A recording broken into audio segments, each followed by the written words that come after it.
Fronterers, persones que viuen a la Seu, treballen a Andorra i que estan en una situació de desprotecció i que actualment estan patint molta i molta pressió per els canvis fiscals que hi ha a Andorra i sobretot per aquest conveni de doble imposició firmat pels governs andorrans i espanyols. En primer lloc, nosaltres fem dues demandes molt clares. En primer lloc, el nostre objectiu és crear una gran àrea econòmica, Andorra-La Seu Andorra, una gran àrea econòmica de progrés, de dinamització empresarial, el qual, aprofitant els canvis fiscals que actualment s'estan duent a terme a Andorra i que costen Andorra a la Unió Europea, cal que aprofitem des de la Seu amb el sòl industrial, amb la relació entre les empreses,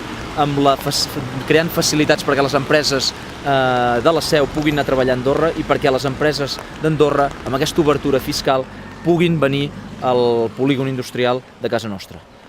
Però això és impossible de fer-ho sense que no fem una cosa abans, que és una proposta molt clara pels fronterers. Els nostres fronterers defensem, en primer lloc, que s'equiparin els fronterers, les persones que viuen a la Seu i treballen a Andorra, que s'equipari la situació dels fronterers als residents andorrans. Fins que no equiparem per sentit comú, per proximitat, per relacions històriques, per relacions familiars, doncs fins que no equiparem els residents d'Andorra amb els fronterers, i això facilitaria totalment aquests cupos que ara són tan restringits, doncs evidentment no tindrem una solució definitiva pels fronterers de casa nostra. Per tant, equiparació fronterers amb residents andorrans. I en segon lloc és establir una bonificació del 50% de l'IRPF, una bonificació del 50% de l'IRPF a les persones que són fronterers,